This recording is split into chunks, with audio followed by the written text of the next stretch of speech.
Hi guys, I am Ramakant Kumar.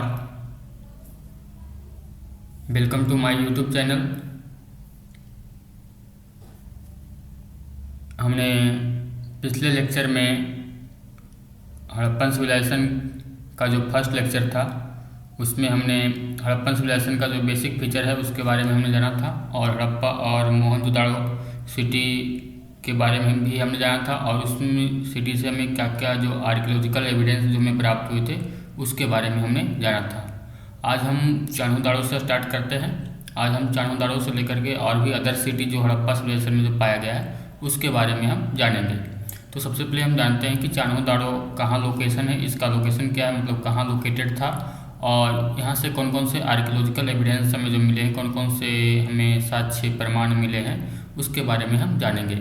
तो सबसे पहले हम जानते हैं कि चान्होदाड़ो जो था ये इंडस रिवर के किनारे लोकेटेड था, इंडस रिवर के पास लोकेटेड था और ये जो था नवाबशाह डिस्ट्रिक्ट जो है पंजाब प्रोविंस का जो प्रेजेंट डे पाकिस्तान में है वहाँ लोकेटेड है।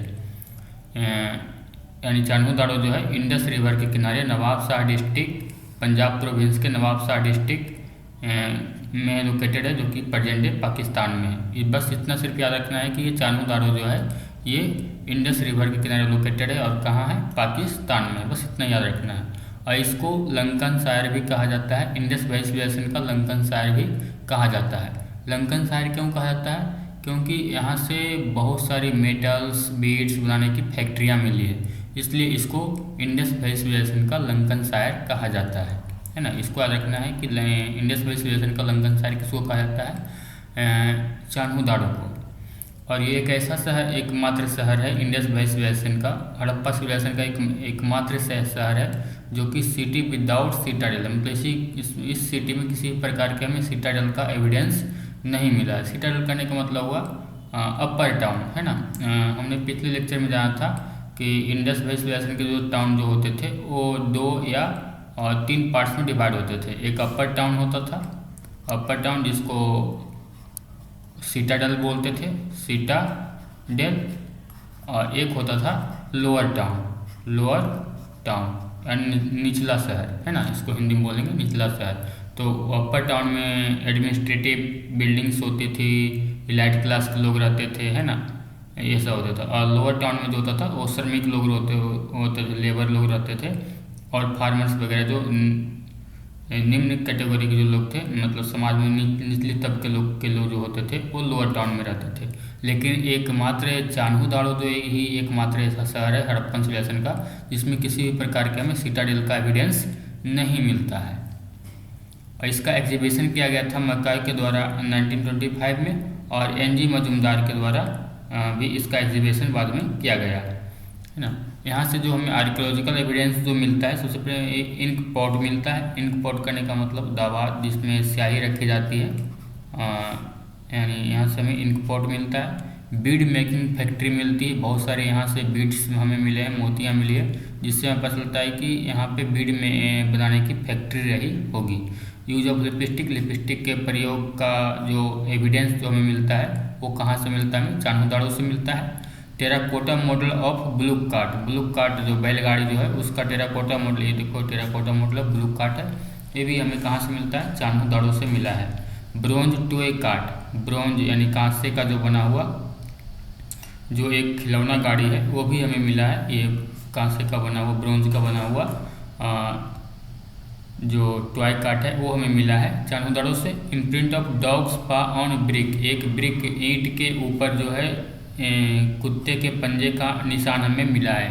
ये हमें मेटल वर्कर्स यानी मेटल का वर्क, सेल ऑर्नामेंट मेकर्स, मतलब वहाँ से मोती और गहने बनाने के फैक्ट्रियाँ और इत्यादि सभी हमें एविडेंस हमें मिलते हैं। तो ये सभी यानी ink pot, bead making factory, use of lipstick, terracotta model of bullock cart, bronze toy cart, imprints of dog paw on a brick, metal worker, shell ornament makers, ये सभी हमें कहाँ से एविडेंस मिलते हैं, चान्होदाड़ो से मिलते हैं। अब आगे नेक्स्ट स्लाइड पे हम चलेंगे। तो इसमें इस चान्होदाड़ो के बारे में बस इतना याद रखना है कि ये लोकेटेड है इंडस रिवर के किनारे पाकिस्तान में और इसको लंकनशायर भी कहा था क्योंकि यहाँ से बीड मेकिंग फैक्ट्री मिला है और भी बहुत सारे मेटल्स बनाने की फैक्ट्रियाँ में मिली है यहाँ से। और यहाँ इसको ये जो है सिटी विदाउट सिटाडेल यानी बिना टीले का, बिना सिटाडेल का शहर है। इसमें इतना याद रखना है। नेक्स्ट स्लाइड पे चलते हैं। नेक्स्ट स्लाइड में हम लोथल के बारे में पढ़ेंगे। लोथल जो कि एक बहुत ही इम्पोर्टेंट सिटी थी इंडस वैली सिविलाइजेशन की। तो लोथल के बारे में हम जानते हैं।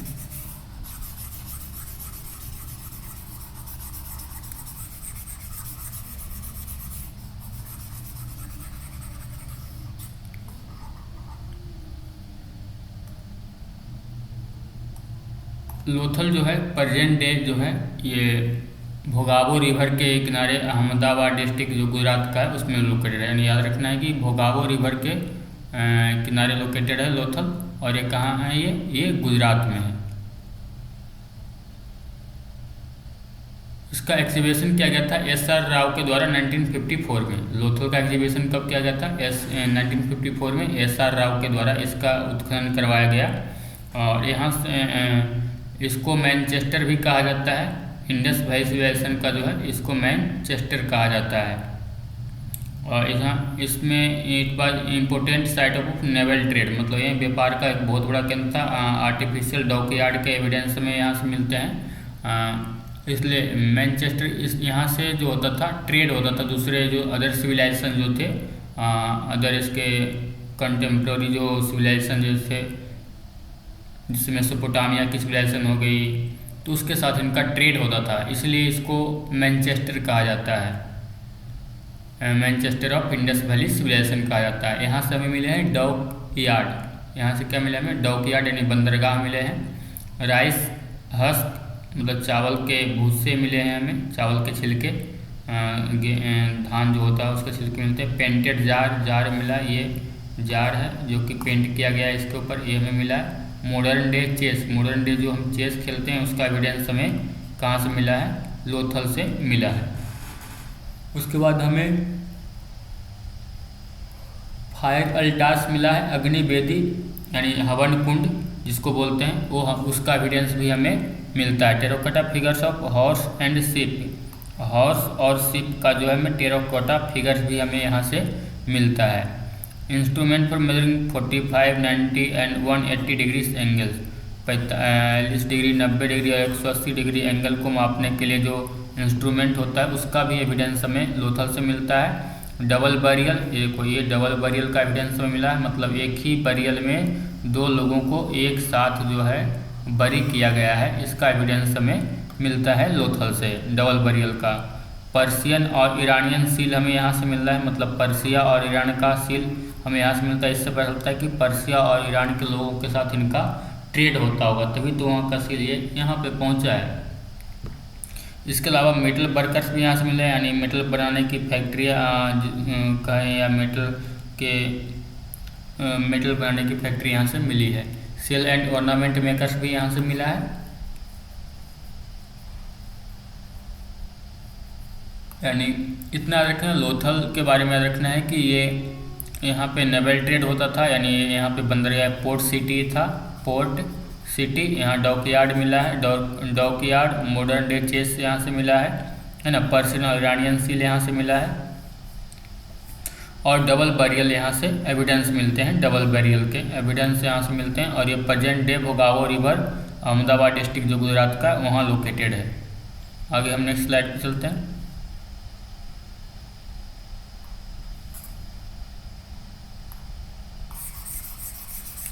नेक्स्ट में है कालीबंगन।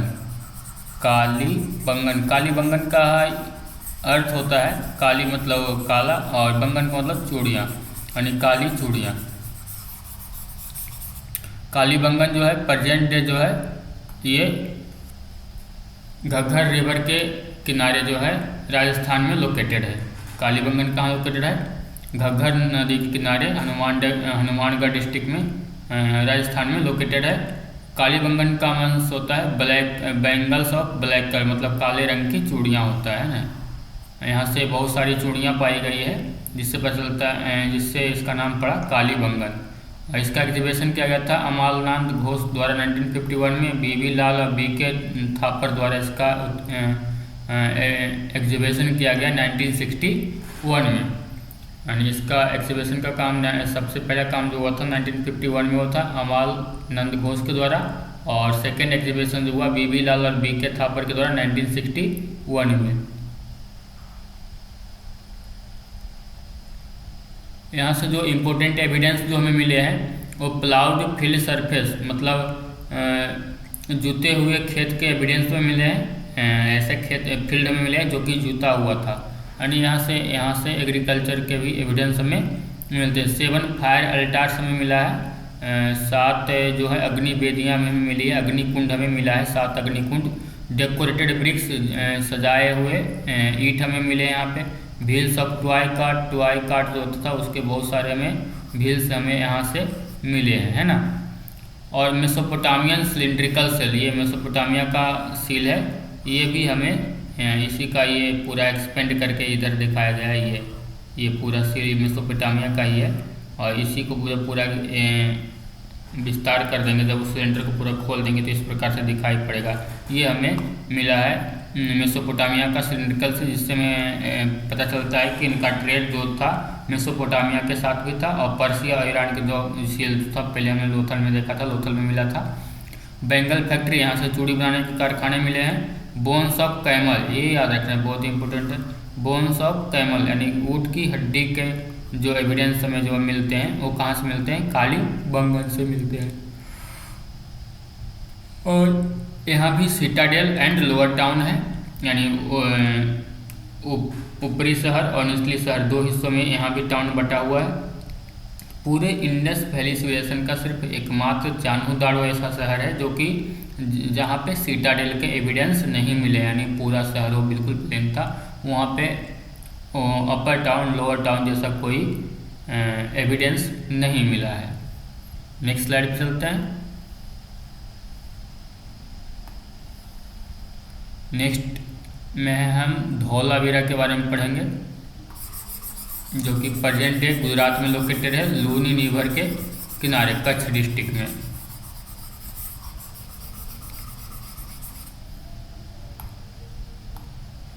ये धौलावीरा जो है लूनी रिवर के किनारे लोकेटेड है, कच्छ डिस्ट्रिक्ट में, गुजरात के कच्छ डिस्ट्रिक्ट में।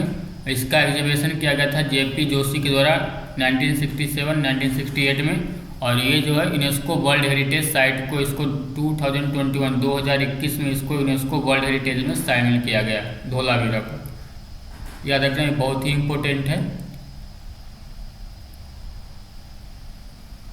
Only site to be divided into 3 parts, ये धौलावीरा जो है इंडस वैली सिविलाइजेशन का जो है एकमात्र शहर है जिसको 3 पार्ट्स में, 3 पार्ट्स में डिवाइड किया गया है। यहाँ पे मतलब शहर जो है 3 लेयर में बटा हुआ है, एक अपर टाउन, मिडिल टाउन और लोअर टाउन। यहाँ पे यानी सिटी जो है 3 पार्ट्स में डिवाइड किया गया है, एक अपर टाउन है, एक मिडिल टाउन है, एक लोअर टाउन है। और चान्होदारो को हमें जाना था कि चान्होदारो एकमात्र ऐसा सिटी है जिसमें सिटाडेल नहीं है, उसमें लोअर अपर ऐसा कोई नहीं है, सिंपल बिल्कुल प्लेन सा वो शहर है। ये यूनिक वाटर हार्नेसिंग सिस्टम, यहाँ पे जो है एक बहुत ही यूनिक फीचर मिला है वाटर हार्नेसिंग सिस्टम का, यानी वाटर को इसका स्टोरेज करने का, वाटर के इम्पोर्टेंस का यहाँ से हमें एविडेंस मिलता है। वाटर ड्रेनेज सिस्टम देखो ये ड्रेनेज बना हुआ बिल्कुल, ये हमें एविडेंस मिला है हमें वाटर ड्रेनेज का। ये कहाँ से मिला है, धौलावीरा से हमें मिला है।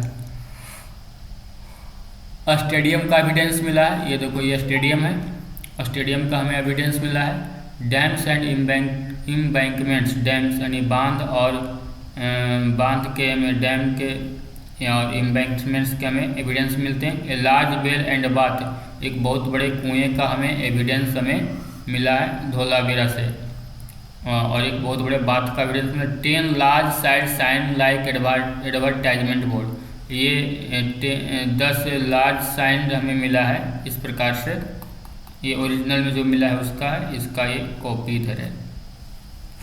इस प्रकार से हमें एविडेंस मिला है साइन बोर्ड का, लेकिन इसको आज तक कभी डिसिफर नहीं किया गया है, ये पिक्टोग्राफिक फॉर्म में है, लेकिन आज तक इसको डिसिफर नहीं कर पाए कि क्या लिखा हुआ है कौन सा स्क्रिप्ट में है, क्या चीज़ लिखा हुआ है, इसलिए इसको जो है हड़प्पन सिविलाइजेशन को प्रोटो हिस्टोरिक पीरियड में कंसीडर किया जाता है। यानी धोलावीरा के बारे में इतना याद रखना है कि ये गुजरात में लूनी रिवर के किनारे लोकेटेड है और इसका एग्जीबिशन किया गया था जेपी जोशी के द्वारा। यूनेस्को वर्ल्ड हेरिटेज साइट में इसको 2021 में शामिल किया गया। और ये सबसे पहले इम्पोर्टेंट जो है, यहाँ से दो मेन फीचर इसका इम्पोर्टेंट है। एक तो यूनिक वाटर हार्नेसिंग सिस्टम और दूसरा 10 large side sign like advertisement board जो हमें मिला है उसके बारे में याद रखना है। नेक्स्ट स्लाइड पे चलते हैं।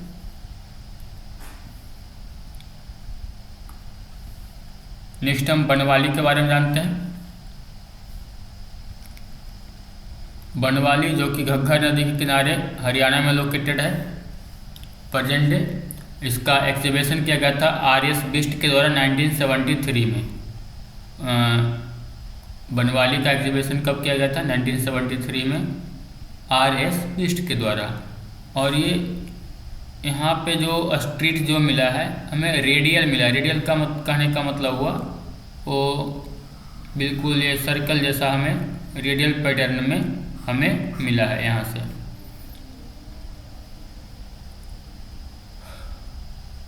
एंड ओवल शेप्ड सेटलमेंट्स, और यहाँ जो सेटलमेंट जो मिला है वो ओवल सेट है।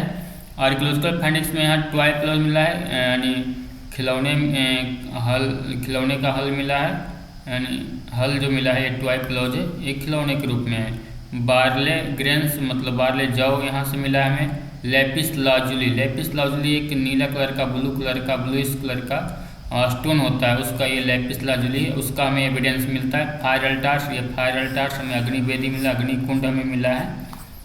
मदर गॉडेस का फिगर भी यहाँ से मिला है। तो बनवाली घग्गर हरियाणा में है। इसका एग्जीबिशन 1973 में किया गया था। और ये रेडियल पैटर्न पे जो इसके स्ट्रीट जो होते थे रेडियल पैटर्न पे होते थे। कहने का मतलब हुआ ये अदर जो सिटीज़ जो हम देखते हैं वहाँ पे हमें क्या मिलता है, सिटीज़ में जो है स्ट्रीट वगैरह जो है वो 90 डिग्री पे एक दूसरे को क्रॉस करते हैं, कटते हैं। लेकिन यहाँ पे जो स्ट्रीट जो है वो रेडियल पैटर्न में, रेडियल करने का मतलब वो सर्किल में है, इस तरीके से। और यहाँ से जो एविडेंस मिला है टॉय क्लॉज मिला है, बार्ले ग्रेन्स मिला है, लेपिस लाजुली मिला है, फायर अल्टार्स और मदर गॉडेस। नेक्स्ट सिटी हम देखते हैं क्या है। नेक्स्ट है राखी गढ़ी जो कि present day Hisar district Haryana में लोकेटेड है। और ये भी घग्गर नदी के किनारे लोकेटेड है। और ये इंडिया की सबसे बड़ी इंडस वैली सिविलाइजेशन साइट है। इंडस वैली सिविलाइजेशन का सबसे बड़ा जो साइट है इंडिया में खोजा गया वो कौन है? राखी गढ़ी है, जो कि प्रेजेंट डे हरियाणा में हिसार डिस्ट्रिक्ट में घग्गर नदी के किनारे लोकेटेड। घग्गर नदी से 27 किलोमीटर दूर लोकेटेड है। घग्गर नदी से 27 किलोमीटर दूर ये लोकेटेड है।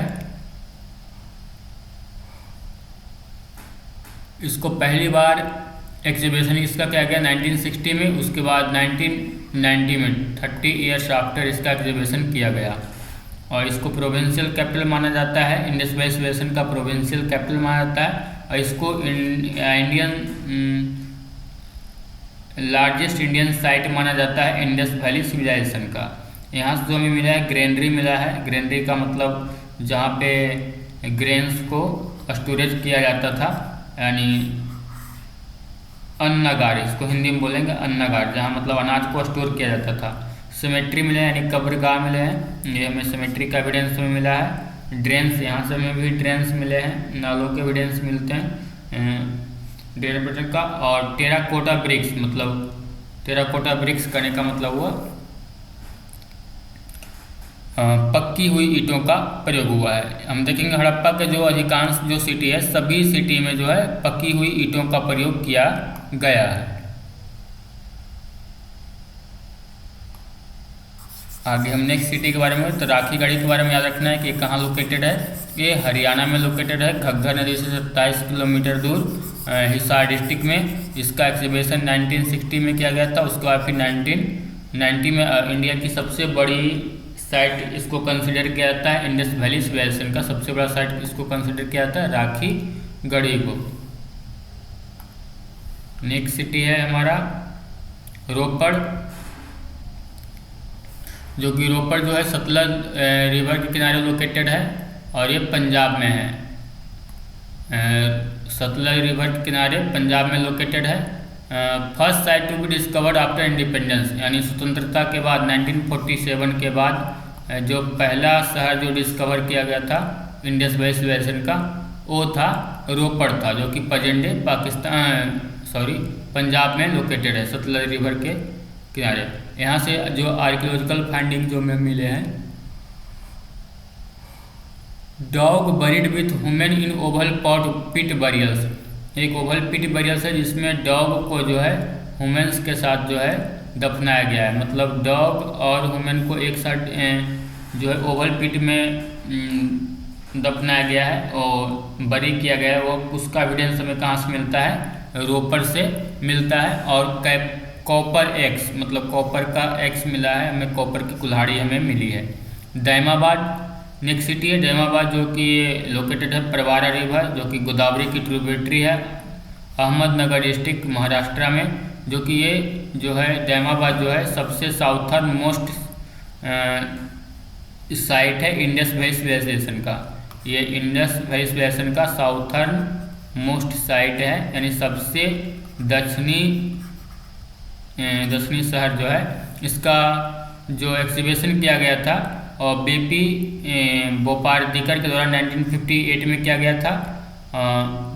यहाँ से जो हमें एविडेंस मिले हैं वो ब्रोंज स्कल्पचर, मतलब कांसे की बनी हुई मूर्तियाँ और जो भी स्कल्पचर होते हैं वो मिले हैं, और इंक्लूडिंग ब्रोंज चैरियट, एक ब्रोंज का चैरियट भी मिला है, ब्रोंज का यानी रथ जिसको बोलते हैं ना, वो भी हमें मिला है। तो दैमाबाद का रखना है कि ये गोदावरी नदी के किनारे, मतलब जो परवारा रिवर के किनारे जो गोदावरी की ट्रिब्यूटरी है, और ये महाराष्ट्र में सबसे दक्षिणी साइट है, सबसे साउथर्न मोस्ट साइट है इंडस वैली सिविलाइजेशन का।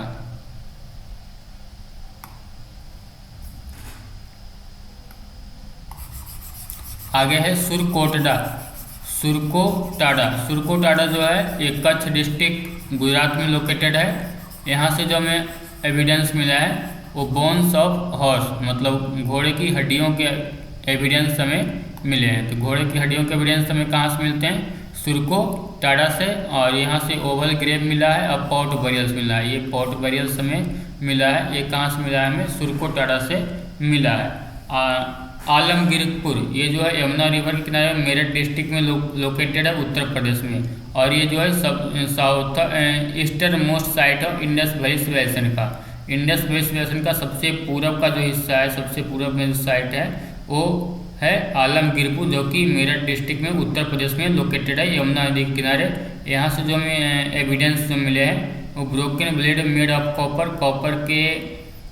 कॉपर का बना हुआ एक ब्लेड मिला है, जो कि ब्रोकन टूटे हुए मिले हैं। सिरेमिक्स आइटम्स, मतलब मिट्टी से बनाए हुए, चीनी मिट्टी से बनाए हुए मिले, बर्तन वगैरह मिले हैं। Impression of A cloth on A truck, जो है क्लॉथ का एविडेंस भी हमें यहाँ से मिलता है ना। तो आलमगीरपुर जो है सबसे ईस्टर्न मोस्ट साइट है इंडस वैली सिविलाइजेशन का, जो कि present day Meerut district Uttar Pradesh में लोकेटेड है। और यहाँ से ब्रोकन ब्लेड, सिरेमिक्स आइटम्स और इम्प्रेशन ऑफ ए क्लॉथ, कपड़ों के एविडेंस हमें यहाँ से मिलते हैं।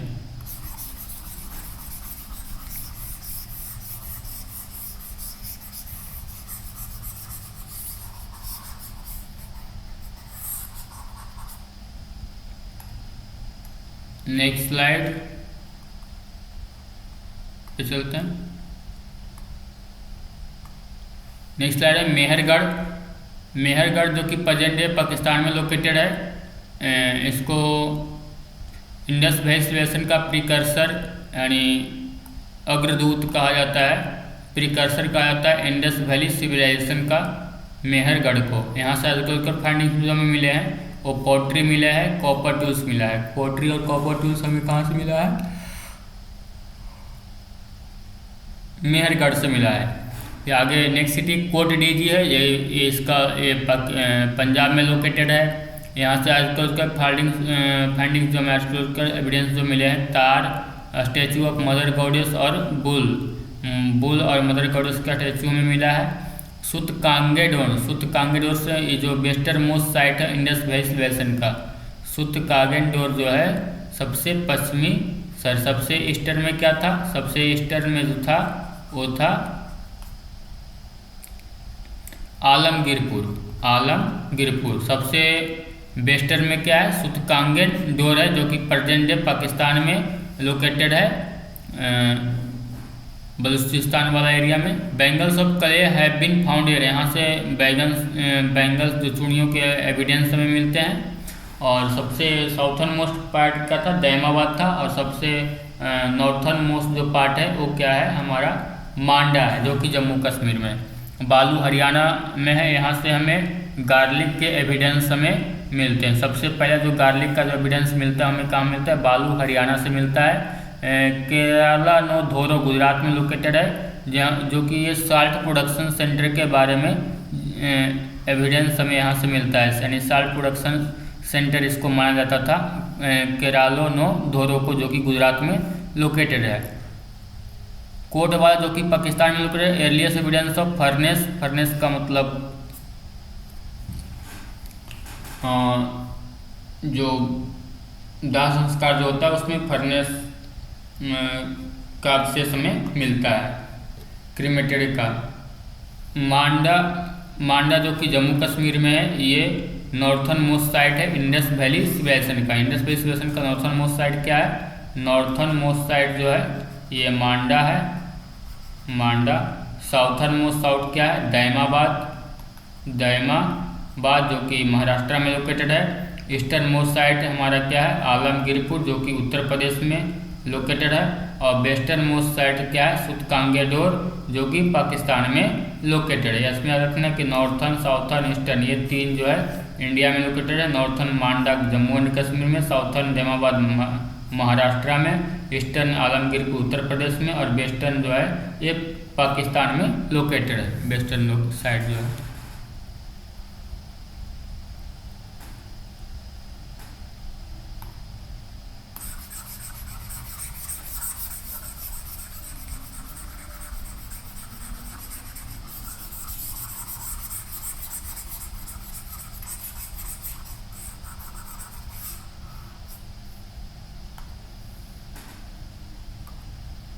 अदर इम्पोर्टेंट साइट जो है इंडस वैली सिविलाइजेशन का वो है मेहरगढ़ पाकिस्तान में लोकेटेड है, देसालपुर गुजरात में, पाबू मठ गुजरात में, रंगपुर गुजरात में, शिकारपुर गुजरात में। ये चार यानी देसालपुर, पाबू मठ, रंगपुर, शिकारपुर ये चारों जो इंडस वैली सिविलाइजेशन के साइट हैं, और ये चारों जो है गुजरात में लोकेटेड है। सनौली जो है उत्तर प्रदेश में, कुनाल हरियाणा में, कर्णपुरा राजस्थान में, गनेरीवाला पंजाब में। और ये याद रखना इम्पोर्टेंट है, सरतुघई और मुंडीकाक ये दो इंडस वैली सिविलाइजेशन के साइट है जो कि प्रेजेंट डे अफगानिस्तान में लोकेटेड है। जैसे अधिकांश एरिया जो है इसका जो है पाकिस्तान और इंडिया में ही लोकेटेड है, लेकिन इसका दो साइट जो है सरतुघई और मुंडीकाक जो है वो अफगानिस्तान में लोकेटेड है।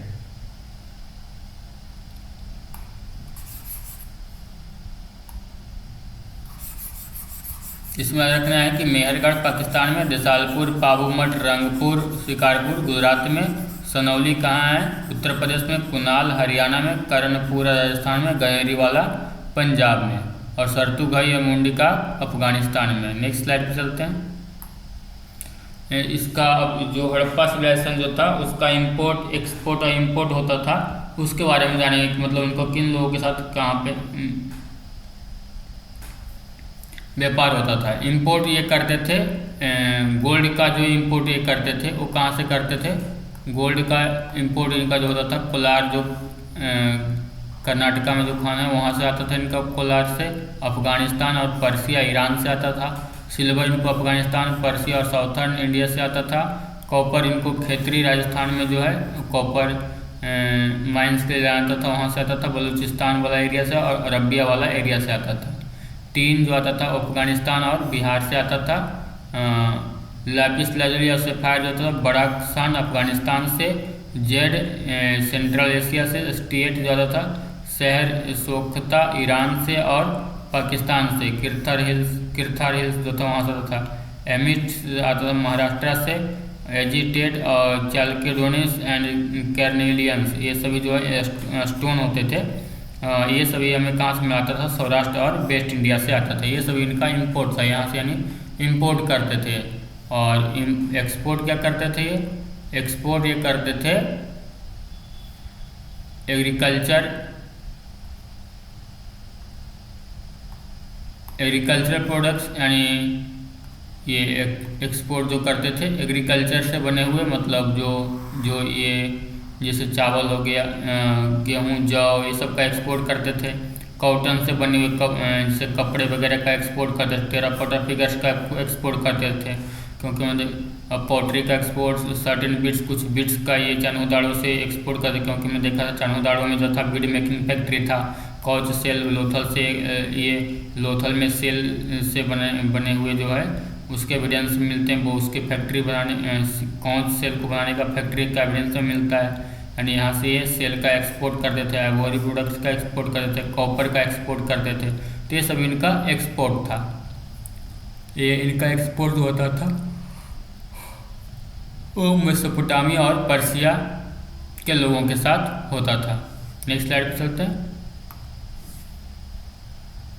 नेक्स्ट है हमारा लास्ट स्लाइड है ये, और ये है causes of decline of Indus valley civilisation. Indus valley civilisation का डिक्लाइन का मेन कारण जो क्या क्या था वो हम जानते हैं।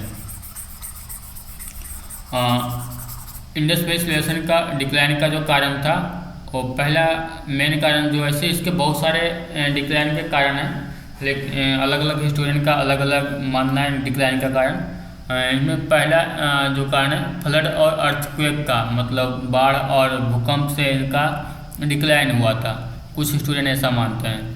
जैसे कि हमें मोहनजोदड़ो में जो है सिल्ट का एविडेंस हमें मिलता है, 7 लेयर्स ऑफ सिल्ट का एविडेंस मिलता है हमें, जिससे पता चलता है कि ये इनका जो डिक्लाइन जो हुआ Harappan civilisation, Indus valley civilisation, वो फ्लड की वजह से हुआ या अर्थक्वेक की वजह से हमें भी मिलता है, ऐसा एविडेंस हमें मिलता है।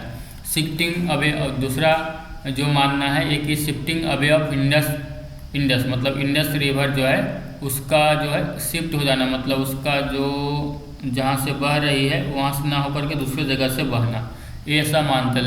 लैम्ब्रिक एक हिस्टोरियन है जो कि बिलीव करते हैं कि इसके डिक्लाइन का जो मुख्य कारण है वो मोहनजोदड़ो के डिक्लाइन का जो मुख्य कारण है इंडस रिवर का जो है वो शिफ्टिंग है, मतलब एक जगह से दूसरी जगह बहना, उसका रास्ता परिवर्तित हो जाना। तीसरा जो बड़ा प्रमुख कारण माना जाता है इसके डिक्लाइन का, वो drying of Ghaggar river, Ghaggar यानी सरस्वती रिवर, जिसका डिक्लाइन का डीपी अग्रवाल शुद्ध बिलीव करते हैं कि इसके डिक्लाइन का जो मेन कारण जो है वो घग्गर नदी का सूख जाना। जब किसी भी सिविलाइजेशन के लिए जो है हम देखते हैं कि अर्लीस्ट जो जितनी भी सिविलाइजेशन जो आई वो रिवर्स के किनारे की ही फली फूली, यानी वो बढ़ी, क्योंकि किसी भी सिविलाइजेशन को में सबसे इम्पोर्टेंट है वाटर का बहुत ही इम्पोर्टेंस है। आज भी देखते हैं कि बड़े बड़े शहर जो हैं बसे हुए वो नदियों के किनारे ही है। बाद में हम देखते हैं कि जब महाजनपद काल आया तो उसमें जो सिटी जितनी भी बसी सब नदी के किनारे ही बसी, बड़े बड़े शहर बसे, पाटलिपुत्रा, ये सब, तो सब क्या थे, वो शहर के गंगा नदी के किनारे ही थे, वाराणसी। तो उस टाइम इंडस वैली सिविलाइजेशन में भी देखते हैं कि अधिकांश सिटी जो था वो 80% का एरिया जो आसपास जो था वो क्या था, इंडस और सरस्वती के आसपास था। तो सरस्वती रिवर के सूखने का एक मेन कारण माना जाता है इंडस वैली सिविलाइजेशन के डिक्लाइन का। तीसरा बारबेरियन इन्वेजन, मतलब आर्यन के इन्वेजन का भी व्हीलर जो है ये बिलीव करते हैं कि आर्यन का इन्वेजन हुआ था, उसके कारण भी इसका डिक्लाइन हुआ, क्योंकि ये इसमें जो ऋग्वेदा जो है इसमें एक हरियम्पा बैटल ऑफ हरियम्पा के बैटल का जिक्र किया गया है, जिससे लोग हरियम्पा को हड़प्पा से आइडेंटिफाइड करते हैं। इससे मतलब लोग ऐसा व्हीलर्स ऐसा मानते हैं कि इनका जो डिक्लाइन हुआ वो किससे हुआ, आर्यन के इन्वेडर से। लेकिन कुछ लोग इसको नकार देते हैं, क्योंकि आर्यन जो होता है 1500 BC के बाद आए थे, और इसका जो इंडस वैली सिविलाइजेशन जो था लास्ट जो था 1750 यानी 1800 के आसपास इसका ये लास्ट फेज चल रहा था। इकोलॉजिकल इम्बैलेंस स्कॉलर्स से फेयर सर्विस जो है वो इसको मानते हैं कि इकोलॉजिकल इम्बैलेंस आया, जलवायु परिवर्तन हुआ, तो इसमें इस सिविलाइजेशन जो है उसमें इकोलॉजिकल प्रॉब्लम के कारण जो है इसका डिक्लाइन हुआ। मतलब जो इकोलॉजिकल प्रॉब्लम के कारण जैसे बाढ़ आया, भूकंप आया, और ये बहुत सारे मतलब बाढ़ जब आया तो फसलों को जो है इकोलॉजिकल इम्बैलेंस हुआ, तो फसलों का उत्पादन कम हुआ, जिससे ये लोग क्या हुआ एक जगह दूसरे जगह प्रतिस्थापित हो गए। इस प्रकार से सिविलाइजेशन का जो हो गया पूरा डिक्लाइन हो गया। आज तक के लिए इतना ही। पढ़ते रहिए, सीखते रहिए। Good night everyone. Thank you for my watching this lecture।